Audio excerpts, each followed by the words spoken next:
Guys, thank you for joining me again for my YouTube channel. I am Cheriel Brown. I am the owner of Third Person Omniscient Productions, and I am the author of The Secret of Life Through Screenwriting, How to Use the Law of Attraction to Structure Your Screenplay, Create Characters, and Find Meaning in Your Script.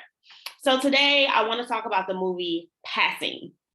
Passing is based on a book by Nella Larson.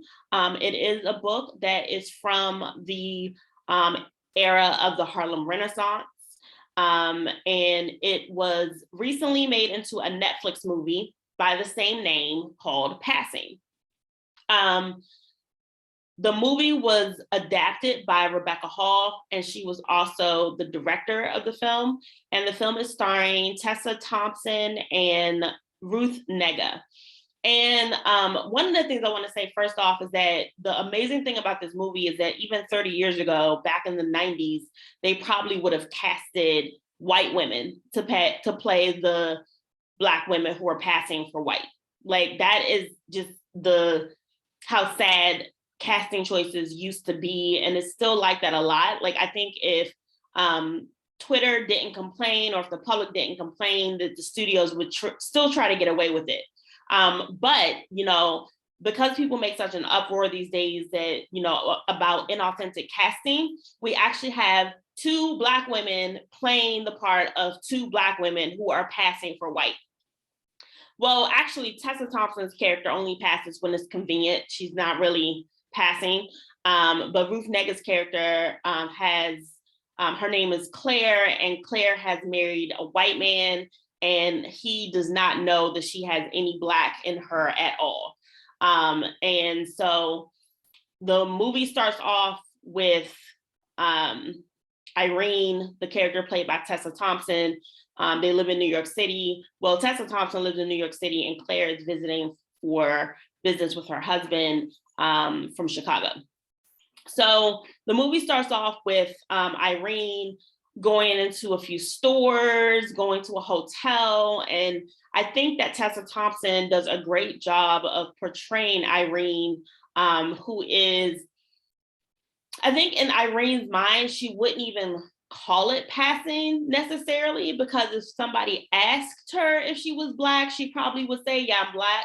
But she's just basically, sliding in and out of places in society where Black people would not be welcome. And she's just basically going up and going into those stores, going into the hotel to eat, because nobody's going to say anything to her. Like, it's not really obvious that she's Black. One thing I want to say is that I love the directorial choice. I don't know if the directors made this choice or if the studio made this choice. You can stream this movie on Netflix currently.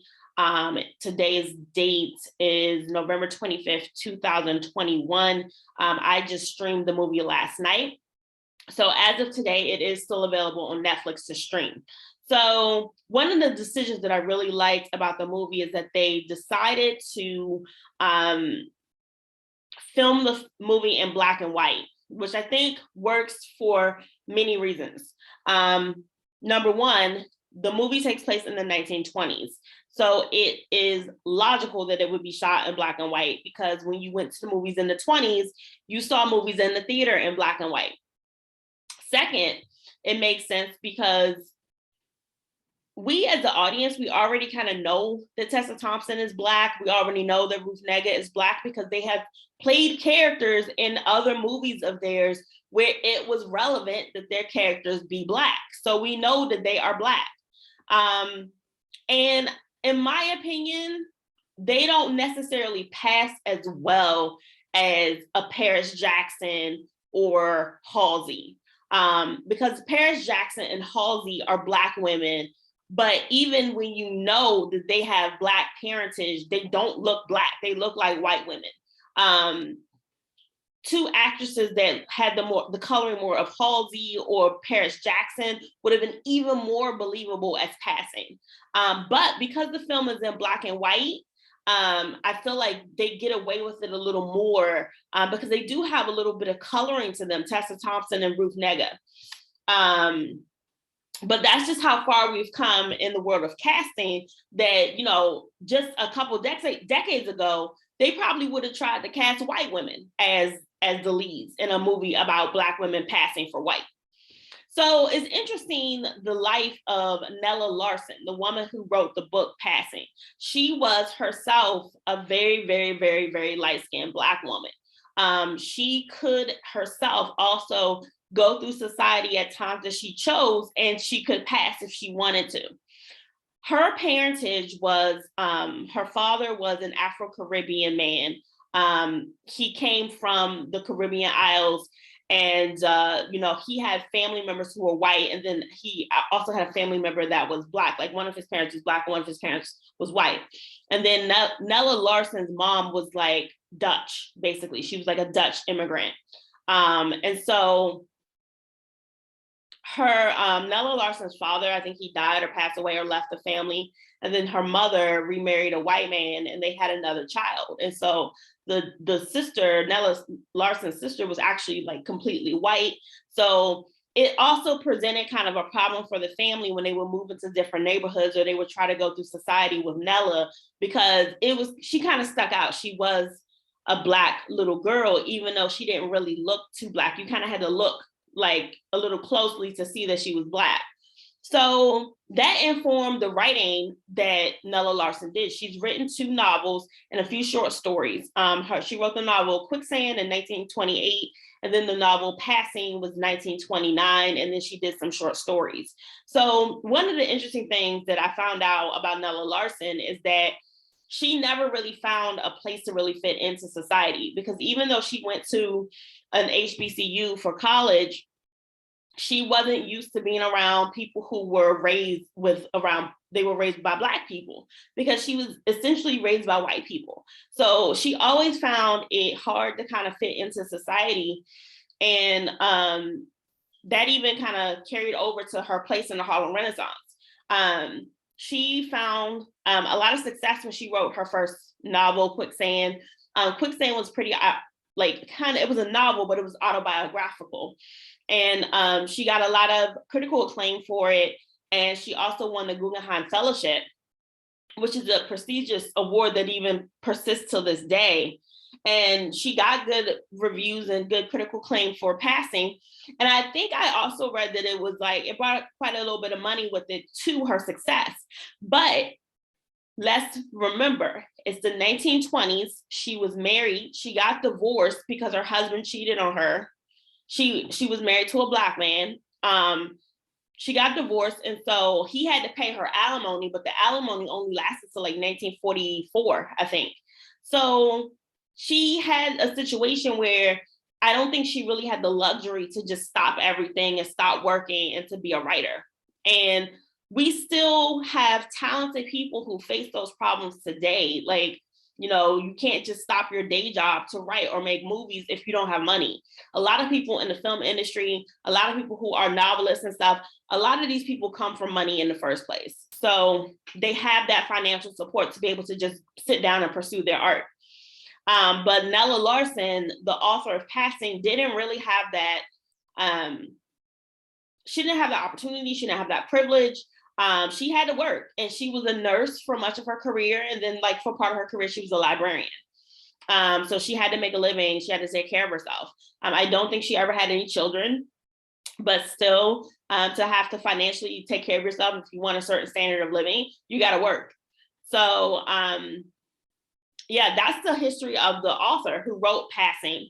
So it brings some authenticity to the movie. But my complaint about the movie is that, the movie is about Claire's character. Claire is played by Ruth Negga. She's passing as white. She's married to a white man. She has this wonderful life financially. And she has a little girl who we never see. But she apparently has a beautiful, healthy daughter that her husband doesn't know is part Black, because she doesn't look it. And she tells Irene in the beginning of the movie, like, oh yeah, I love my daughter so much, but I'd never take that risk again, because I was just like, oh my God, is she going to come out dark? And Irene is kind of sickened by the fact that Claire has decided to pass as white, but she's also kind of like, this is never really touched on in the movie, like as much as I would have liked it to be touched on, but there's some type of homoeroticism going on where it seems like Irene is like physically attracted to Claire and just kind of has a crush on her. But that is never really like explored in the film. And I wish it was. Like the movie comes in like at an hour, I think in 34 minutes. So you have like about 25 to 30 minutes to play with some other themes. And so there is a theme that Irene is kind of attracted physically to Claire, kind of like in a lesbian type of way, but that's never really delved into deeper. Also, it's never really gone into, like, I feel like satisfactorily enough for me, the attraction that is between Claire's husband. I mean, not Claire's husband, no, not the white man, Irene's husband. And I can't think of his name right now, but the actor who played it, his name is Andre. I can't think of of Irene's husband's name right now, but her husband is a Black man who cannot pass at all, and he is a doctor in passing. And the real life Nella Larson when she was married to a Black man who was a physicist. He was only like the second Black person in the United States to get a PhD in physics. And that was her husband in real life. So she probably took some of that knowledge of being a nurse and some of that knowledge of being married to a physicist and put that into the character for Irene's husband in passing as a Black doctor. They live in Harlem in the movie. And it's never really like, explored enough for me, like this attraction between Irene and Claire. I really, really, really wish it had been developed a little bit more. I think that is one of the largest reasons why the rating for the movie on IMDb is probably a 6.6, because they don't explore those themes of romance between Irene and Claire. It is touched on a little bit, the attraction between Irene's husband and Claire. Because, he doesn't really seem to like be pursuing her, but it seems like she likes him and he likes her. And it does kind of make Irene a little upset. But at the same time, I feel like Irene doesn't like her husband. Like, I kind of wonder, like, is Irene gay? Because she doesn't seem to like to be affectionate with her husband. She kind of seems to acquiesce to sex like once in the movie, but when she kisses him the first day after she runs into Claire and she comes home and he's falling asleep in a chair and she kisses him, he's like, am I still asleep? Am I still dreaming? And then there's another time where she's like a little bit affectionate with him and he's acting surprised. And there was literally a point in the movie when Irene and her husband were talking and I'm like, yo, she doesn't really like him. And, she said something about, I don't think anybody's ever satisfied, happy, or free. When they're talking about like Claire's decision to pass as white and how she's not really happy, she's not really free, anything like that. And of course, Claire has a very winsome personality where she wins people over and people like her. Even if, they turn their nose up at her at first, they kind of get drawn in by her charms and her charisma, and they end up liking her. And one of the characters like that is the maid, Irene's maid. Irene and her husband and their family in Harlem have a maid, and she's a Black woman. The maid doesn't really like Claire at first, but I think the maid figures out that Claire is actually Black, and they seem to get a pretty good relationship going between them, like a friendly relationship. So yeah, like I think the biggest failing, and this is why I say this, the reason why I found the movie passing was because I was at the bookstore. I spent an inordinate amount of time at the bookstore, and I was over in the mythology and the classics section, and I found a book passing. It was one of the face-out books on the shelf. So I picked it up and I read the back of the book, and I think the back of the book mentioned something about like a sexual attraction between Irene and Claire, if I remember correctly, and they don't really delve into that enough in the script. But I would really have to read the book for sure to see if that's actually accurate, that it was about that. If you guys have read the book Passing and for sure, leave it in the comments for me so that, you can just let me know, like, yes, that was a theme in the book, or no, you're really off base, that wasn't a theme in the book. So leave a comment if you know. But it was an enjoyable hour and a half, I'd say. I think it probably warrants that 6.6 rating on IMDb, because I just feel like some of the things weren't like explored enough in the movie, and it kind of like leaves you wanting. But in other ways, they do kind of look at the fact of like, well, what are you going to do if your husband finds out? And Claire was hanging out in Harlem. Claire was hanging out with Irene, and she was going to parties and playing bridge and just hanging out with the Negro population in New York City and Harlem. And she was loving it. She was loving it up. And she was kind of like, you know, at a point, Claire says, like, there isn't anything I won't do. Like, she tells Irene, I'm not like you. There's nothing I won't do to get what I want. If I want it, I'm going to do whatever it takes to get it, basically.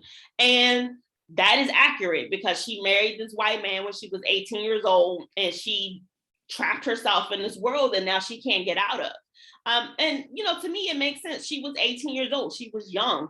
She was a woman. It was the 1920s. You know, she was a Black woman, basically, and she didn't have a lot of options. So this handsome white man comes along, and she's like, yo, I'm going to make him marry me. You know, she made a decision when she was 18 years old. She was very young. And, you know, how could she foresee the problems that she was making for herself? But it was a very interesting title for me, Passing, because I had seen the title of the movie previously, before I ran into the book yesterday. And when I was like a teenager, when I was like 11, 12, 13, 14, 15, 16, like one of my most interesting subjects to write about was race. I wrote about race so much that I got tired of writing about race. But I'm a Black woman from Prince George's County, Maryland, and Prince George's County, Maryland is the most affluent, predominantly Black county in the United States of America. So it's kind of hard for everything not to be about race. I try to make my life not be just about race or about the fact that I'm Black, but it comes up a lot. And that's one of the other things that's explored in passing, how much Irene and her husband will tell their sons about what's really going on in the country, about the, as Irene refers to it, the race problem, the lynchings that were happening. How much do her sons need to know? And her husband's like, yo, we need to tell them this awful country we live in. Like, we need to tell them what's going on. And she's like, no, they're happy. Let's leave them alone. Let's leave them ignorant. You know, and it's a valid argument that she and her husband are having. I kind of feel like sheltering them from that is not going to help them. But on the other hand, I see it from her point of view too, is just let them remain as innocent as possible for as long as possible. But you really can't go out into the world unprepared. But at the same time, you can't take that and internalize it. So I think each of them have a valid point and a valid argument. But is it a worthwhile movie to watch? Yes, it is. I think it's a worthwhile movie to watch. You should put it on your list of movies to watch. The movie, again, is called Passing. It is written and directed by, I'm assuming Rebecca Hall is a white woman. I know she's played white women in movies and stuff, but it's written and directed by Rebecca Hall. It was written by a biracial, or she wasn't really biracial, because her father was Black and white, but yeah, she was. Nella Larson was biracial. And she has a very particular voice within the Harlem Renaissance, because there weren't a lot of people in the Harlem Renaissance writing about being biracial at that time. So even though she has a very, very, very, very, very small canon of work, it's a very relevant work in our modern world. As we can see, it got adapted into a Netflix film. So check that out, Passing. You can watch it on Netflix. If you like this video, please like it, subscribe to my channel, hit that little bell for notifications to get future videos, and share this video out with your friends if you found it to be useful. And thank you again for joining me on my YouTube channel. I will see you guys next time. In the meantime, go do something creative, go do something fun, and have a great rest of your day. Bye, guys.